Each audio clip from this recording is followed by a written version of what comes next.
Alderman McNamara. Here. Alderman Santiago. Present. Alderman Barreto. Present. Alderwoman Delarnia. Right. Did I miss anybody? No.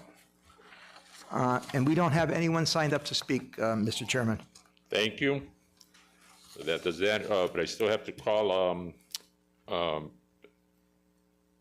will you please, Mr. Clerk, will you please read into the record the publishing of the legal notice? Mr. Chair, Alderman Santiago, I make a motion to waive the reading of the legal notice. motion made to waive the reading of the legal notice. All in favor? Aye. Motion passes. Nays? Motion passes. We'll begin the public hearing. Please remember to state your name and address for the record.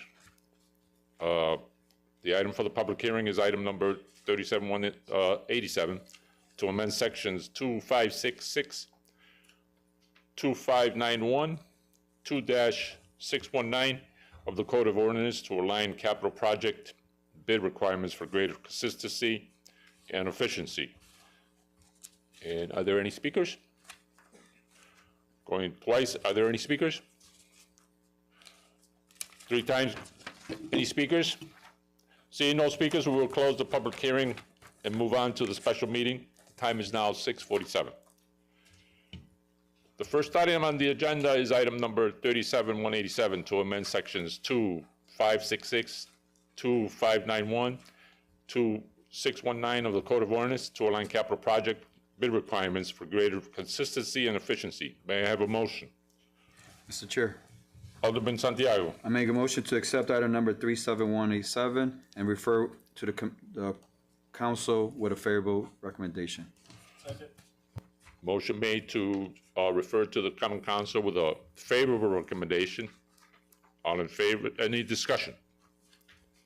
I'm sorry. Any discussion? Yes. Alderwoman Delarnia, I'm sorry. I just want to ask the question, what brought this about? What's the background on this? Why are we doing this? Alderman McNamara? Can anyone respond? Oh, we have the benefit of the interim finance director who can answer any questions I don't know, but I would say that this is an effort to recognize the costs of items that a city has to acquire and purchase, but also to follow proper policies and procedures as to those purchases. And, Well, but I think she could help us. thank you, Alderman. Yeah, but I'm just wondering what the, why has this come about? I mean, it's from 7,500 to 25,000, big increase. So there's really 3 reasons why we're doing this. One, we want to have all of our thresholds consistent. So our capital project threshold is 25,000. So we wanted to make all of our bidding requirements 25,000, so it's the same throughout all of our bidding processes. And also 7,500 it's an outdated amount. We haven't raised that amount in a very long time. And a lot of contractors don't want to take the time, the resources, or the energy to bid something that's just $7,500. But $25,000, there's a little more incentive there. And also, over the years, we have sometimes circumvented the bid process by breaking up invoices into $7,500. So we didn't have to come to council for any sort of approval, or we didn't have to go out for bid. So by increasing this to $25,000, we're going to ensure that that doesn't happen anymore. And all of this really is the first step in strengthening our city's purchasing process. So what we want to do is we're looking at the process for purchasing, and we're going to strengthen that, and especially when we bring on the new purchasing agent, then this way things will be more in line. Okay, so then anything under 25,000, how is that going to be appropriated? Or how are the purchases going to work? The same way they'd work for under $7,500. So they would call the vendor, do a purchase order, get the items in, or get the work done, and the city would pay the, And how do we avoid favoritism in any way? well, the same way we avoid favoritism for under I know. 7,500. I understand that, but it's a larger amount now. It is a larger amount, but I mean, costs have risen in the last few years, and we're just trying to keep everything in line. And right now, our capital projects are at 25,000. Okay. No, thank you. You're welcome. Any further- Alderman McNamara. Could I ask, the last time, I believe it was a lower than 7,500. And the last time it reached a level of 7,500, where anything over that had to go out to bid. Was that 10 years ago, 12 years ago? Would you say? I forgot to look No it up. exact date is necessary. I could look that up and I can email Yeah. everybody. I'm not exactly sure. Yeah, I think it's an effort to be transparent and accountable, given the cost of the city doing business, following the correct bid procedures, and it's on Wednesday's agenda. I remind you that every dime spent by the city comes to us in a report every month, Mr. Lernia, which is part of the accountability and transparency that we're all striving for. Yes. Thank you. Any further discussion? Thank you. Thank you. Thank you. Seeing none, all in favor of referring back to the common council with a favorable recommendation it was? Yes. All in favor? Aye. Nays? Anybody opposed? The yeas have it. The next item on the agenda is item number 37188. The Bryn Downtown District proposed budget for fiscal year 2026 through 2027. May I have a motion, please? Mr. Chair? Alderman McNamara. Make a motion to refer this to the council with a neutral recommendation. So a motion to refer back to the common council with a neutral recommendation, second by Alderwoman Luna. Any discussion? Alderman McNamara. Thanks, Mr. Chairman. We have the ED of the Downtown District, Ms. Bosco, here, who can talk about their annual meeting and what transpired, and also to review the budget with us. So I'll ask her to come up. Ms. Bosco, thank you. Come on up. Thanks for coming. Of course. Thank you for coming. Alderman McNamara, you have the floor. Yeah, just a couple of questions on the budget. I noticed that there's a 15%, we were just talking about COLA, everything, 15 or so % increase in the budget this year, but the tax revenue is pretty static at 2.75. And I noticed the budget is being balanced with a rollover surplus. I think last year it was called something else, as a fund balance or something like that. But can you sort of explain that rollover and where that money comes from? Definitely, I'll speak to it. There's a lot of new folks. Would it help if I give a background on what the downtown district is and what we do?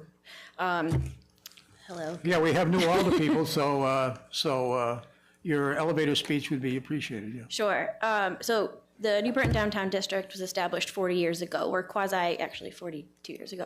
We're a quasi-government agency, meaning we're part of the city in the sense that we operate in the city, but we are a separate arm, meaning we collect our own tax revenue by state statute. There are 14 downtown districts in Connecticut. It's synonymous with, you could call it a business improvement district, you could call it a downtown special service district. Think of your urban cities, Middletown, Danbury, Bridgeport, Hartford, Stamford. We've been around for the longest, but basically what we do, yes, it's an extra tax on those downtown property owners, which they've collectively voted to be a part of. And what we do with our budget is, the professional term is called placemaking. So we are activating space. Ultimately, when you think about a downtown, it's a hub of commerce, economy. When you have the proper live, work, play balance, about 54% of your GDP comes from a downtown when it's activated properly. So over the course of the past 4 decades, we've adapted and taken steps to beautify, enhance, develop all the things, and we do that through a number of different things in that placemaking world. So your economic development, special events to bring visitation in, clean and safe campaigns, really making the proper owners accountable for their properties, easier said than done sometimes, and a number of different things that wear a different hat every day. So that's kind of the gist of what we do. To go back to your second question, Alderman McNamara, on the budget, the reason we have a rollover this year, which is very rare, we typically operate we try to operate as a nonprofit, mean money in, money out. We have a property owner who had 2 buildings of prominence who was nearly 2 years behind on taxes, not only for the regular city taxes, but the downtown district taxes. That put us in quite a cash flow situation. So we had a vacancy. I had a part-time event marketing person. They did leave last April, and I did not fill that. So that salary allocation is a part of that rollover. But then also the interest that was made on said property owner not paying taxes is a part of that rollover as well. So we're all squared up, which is nice. It's under new ownership. It's working out very well. But we do have this $50,000 on a rollover surplus, which is very rare for us to budget for. And what we do to that, you'll see it's the main line item in our kind of clean and safe program, because we're hoping to roll out an ambassador program this coming fiscal year. We follow the same fiscal year as the city. That basically entails extra staffing in a sense that, yes, they can go clean. We have a ton of litter, we have a ton of graffiti, we have, just unsightly things that need to be managed. It's way too much for Public Works, and it shouldn't be Public Works' sole responsibility. Then there's a safe component. We would love, extra eyes out there, maybe overlapping hours with public safety officials, officers that can keep their eye on people. We have what we call our frequent flyers. You've seen them out there too. But really that community outreach component too, like, hey, it looks like you're having a bad day, here's your options. Or if, at the end of the day, the property owners have loiterers, and they gotta move on. So someone to kind of move them along. So that is the goal with our surplus. Going forward, because this is a program I've been working with my board to formulate for a very long time and fight for, how do we sustain it for the years going forward? It's kind of a different story. We did not qualify for a lot of grants, simply because we're quasi-government. We just, I'm not educating kids on XYZ, or I'm not, doing things that are very niche grant specific. But the good news is our grand list is growing, because we have so many properties coming on the grand list. For example, what's known as Mitch's Place, 277 Main Street, 227 Main Street, excuse me. That'll come on the grand list. You have the Strand that was vacant land. That'll be started to be assessed as new development. The Britton, the High Railer, now they're starting to be assessed at their full potential. You got 102 West Main Street. Again, these are brand new developments, so they're being assessed as brand new properties. So our grand list will increase, and that allows us not to have to raise that mill rate, but also kind of make these really big decisions for the future of how we can fund these important programs. Okay. Just, if I may, through you, course, Mr. Chair, so that 50,000 is a result of a staff vacancy savings and a delinquent, an owner who was delinquent on his special tax district payment. For a very long time. Okay, well, thanks for that. And in terms of the other revenue generated, is that paid to the general fund and then released by the city, or how do you retain those funds and run the operation? That's a good question. The way it's supposed to work by state statute is the city has to act as our tax collector because we don't have, a typical downtown district just doesn't have the staff capacity to do that. Twice a year, I pretty much request those funds from the powers that be. I've seen other downtown districts go into a payment schedule with their municipality, which is something I would prefer actually, because it helps keep things much more fluid and solvent. But I've pitched that. I'm waiting to hear back. But yeah, this once I request the funds through, I guess technically right now it's the finance department. The tax collector position hasn't been filled to my knowledge, right? So yeah, we would just kind of coordinate with the finance and then they would wire it over. So you see a need for improvements in the exchange? That would be lovely.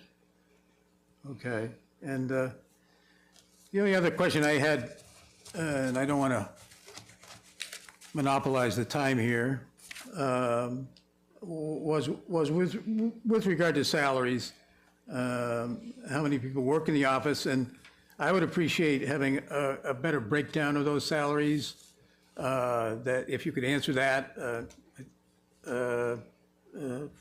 get that information to the council. I'd appreciate that as we move on this tonight. Sure. So I can't speak for everything 100% because next fiscal year is going to be a little different. What's budgeted for are 3 separate positions, all part-time. I will be decreasing my hours as I welcome my 3rd child. We are hiring in the process of hiring a kind of deputy director. I'm contract, so I have a 2-year contract that gets renewed by the board should they choose to keep me. I can't speak to what I will be paid because we haven't gone through those negotiations yet. We're only interviewing for this 2nd person starting Monday, so I don't know what, their qualifications are gonna line them up with salary-wise. And then that 3rd role will be whether it's an intern or kind of like admin assistant sort of thing. So again, all hourly, so I can't speak to. Well, be it currently or a unfilled position, having that breakdown would be important for I think the council to receive. Oh, okay, I'll see what I can do. As you have it in real time, right now. Even though it changes, I know the commissioners are sorting things out, I get that. But at least there has to be an estimate in place before you move forward with those in the new fiscal year. Yeah, I mean, the deputy director job is posted at between, I think it starts at 50 and goes up to 70,000. Our admin role, I mean, you're looking at something under 15,000 probably, because it'll just be hourly. But we have to be, just as a side note, because we cannot offer healthcare or 401ks, we're just a small, tiny agency. We can't necessarily have full-time employees because we, again, can't offer that healthcare component. So. And I'll just conclude, I know we've talked about the ordinance itself, and that is still under review in terms of, from our perspective of involving more merchants and businesses in the downtown district. So thank you for that. Do you need me to speak to that too, or no? Is that not the appropriate time? Is it appropriate time to talk now about that, or is that for a later date? That'll probably go to PZH, I'm assuming. What's that? That would go to Planning, Zoning, Housing Committee versus here, if it comes up. I got to look it up. Sure. Thank you. And any other questions for Ms. Fosco? Any question? Candace? Miss, I'm sorry, Miss Alderwoman. Well, I was wondering, so what, you moved to a new office recently. About a year and a half ago. So what were the expenses for the move that you had to go there? I mean, are you paying more there, or is it? It's a cheaper rent. We had everything moved in kind by property owner with his property managers and staff. Is there any way that we could have like that information given to us for the next council meeting?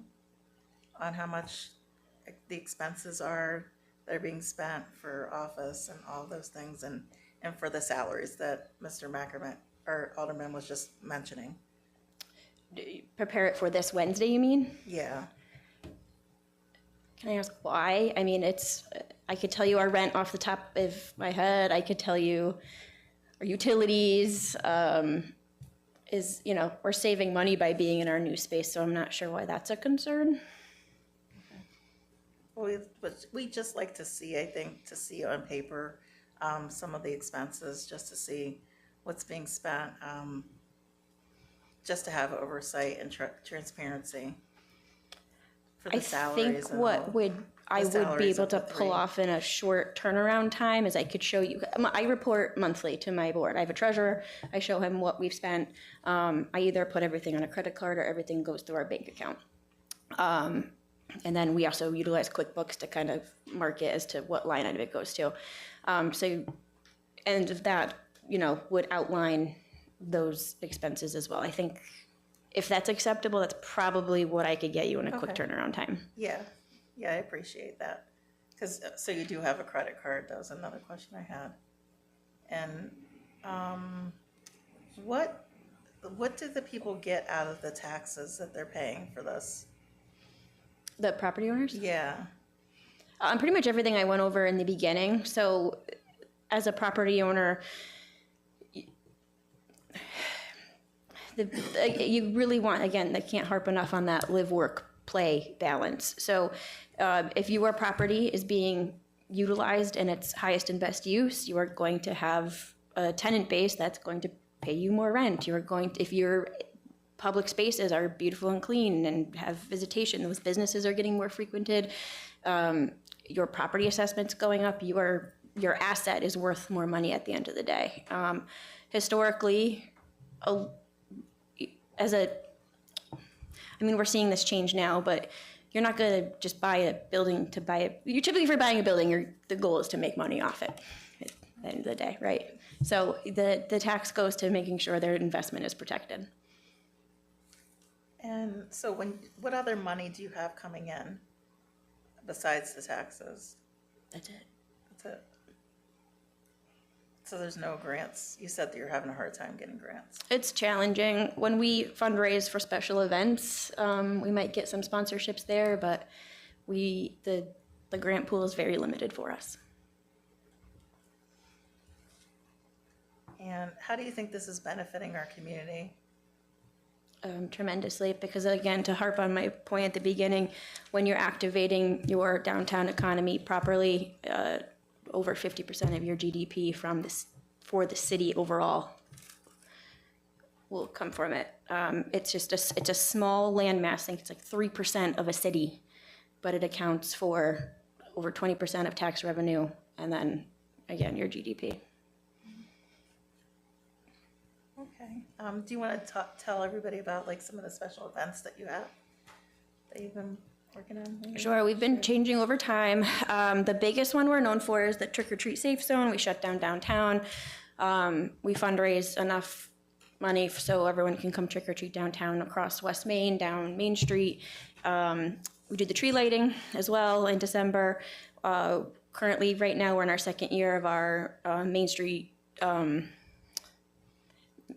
Salsa Night Socials, which is, we had our first one last Friday. The next one will be July 17th. Always trying to find a new event that will bring people down. Our bar crawl is very popular. We get 200 people in the middle of March to just march down Main Street, and that's the goal. You want to bring people in to show how walkable your sidewalks are. Ideally, to be nice, we want them to be clean at that time. But you're showing people, you're giving people a recreational social event. So they're coming in, they're seeing, yes, I feel safe walking around. Here's a business I didn't know about that I'm going to go back to and spend my money in. Or, I found a new, lunch spot that I'm going to check out from now on. Could you tell us about the kiosks? First, I wanted to ask, like, how did you get the kiosks? The kiosks that you have? Yeah, we purchased them. Huh? We purchased them. How much were they? They're about $1,200 each. Okay. And where are they located? There's one in the public library, and then there's one in the Museum of American Art. Ideally, we'd probably put one in Liberty Square as well, as that's becoming a pretty big hub for healthcare. Okay. For reference, it's a digital kiosk with literature holders, and people are welcome to put their brochures in there. We put our downtown maps in there. The YMCA can put their programs in there. Public Library can put their programs in there. We have a partnership with the Connecticut Tourism Department, the State Tourism Department. We get all their brochures, we stock it, we make sure it looks nice. And then the digital screen just runs a slideshow of everything that's going on in New Britain that we find. I mean, it's not everything because we can't scrape the internet that cleanly, but we do our best. Thank you. I wanted to make sure that people knew about, I love Yeah. the kiosks. I want us to get more digital boards in the city. I know. love that you were able to get those. It's a great resource for people to see. I didn't realize that the library was yours, was the downtown districts. But I have seen that one. It's really nice and it's helpful for people to get information quick. That's the goal. Yeah. So I don't think I have any more questions. that I Thank know you, of. Alderman Scott. I might. Anybody else? Thank you. Alderwoman Luna? Thank you. I don't have a question. I just want to thank you for all the hard work that you do. I know it's not easy organizing, especially going out and asking for donations. I know we spoke about that. So I just want to say thank you. Thank you. Thank you. Anybody else? Alderman? Alderwoman Delarnia? Where did you say the kiosks are? In the library and? The Museum of American Art. Strategically, because 99% of the people that visit the Museum of American Art are not from New Britain. So Is that something we can put in City Hall as well? yeah, if the powers that be would like one, we can try to budget for one. Yeah, I thought that would be a nice location. People coming in and out, paying their taxes and city business, so just a thought. Yeah, of course, as long Thank as it's you. not going to be in the way. Any further questions? Comments? I just have, Alderwoman Really quick Scott. one. What do people do if they have something to put on the board, on the digital boards, or? They just have to email me either the flyer. I'll do my best to make it work in the pixel dimensions. I do ask that they do it ahead of time just to save us time until we are fully staffed. But if not, we'll make it work. Just Thank email me just the flyer and I'll make it work. Thank you. Any other questions, comments? I think you answered this, and I apologize if you did. How many employees? Just myself right now. I'm the only full-time person, and then we have a part-time bookkeeper admin Just one? Mm-hmm. So two people? to 2 people. And then there's somebody coming in, you said? Yeah, usually we have 3, and we'll project to still have 3 in the next fiscal year when we get through our hiring process. Okay. And you say you took a pay cut? I will be. Yeah, you will be. What's your salary now? It's a good question. I'm contract to contract by every 2 years.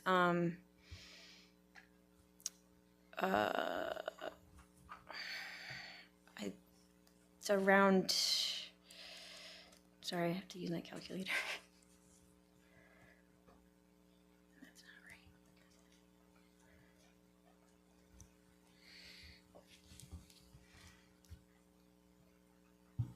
right. It's around 87,000. 80, 87? Thank you. I think that's all I have. But just a reminder about if you could, the answers or the questions, the answers to the questions that you couldn't provide, can you get them by Wednesday? Yeah, so we need our profit and loss, correct, at this point? What's that? I'm Just sorry? the profit and loss for expenses? Yep. And was there anything else? The, The breakdown Staff, of the yeah. staff. yeah. I think that was it. As projected for the next fiscal year. Anything else? Any other questions? Alderwoman Scott? When you do get grants, do you share them with the city, like share the information with us? Or is that something that can happen? Sure, if we get them. when you get, yeah. Thank you. Oh, I just had one more. The ambassador program. What was the budgeted number for that? Not enough. It's around 53,000, but I'm projecting it's gonna be around 65,000. Around 65? Yeah, because it's on the budget, on the sheet here, it's 53. Right, but you're saying 65? Is we could potentially commit to it. Okay. All right. Any other questions? Motion to, I'm sorry, let me get my notes here. Motion to refer back to the Common Council with the neutral, Alderman McNamara? Correct. With a neutral recommendation? All in favor? Aye. All opposed? The ayes have it. Thank you. Motion to adjourn? Second by Alderwoman Luna. All in favor? Aye. The meeting for the Administrative Finance and Law and Public Services meeting is adjourned at 7:17. Thank you. Is there another meeting now? No more.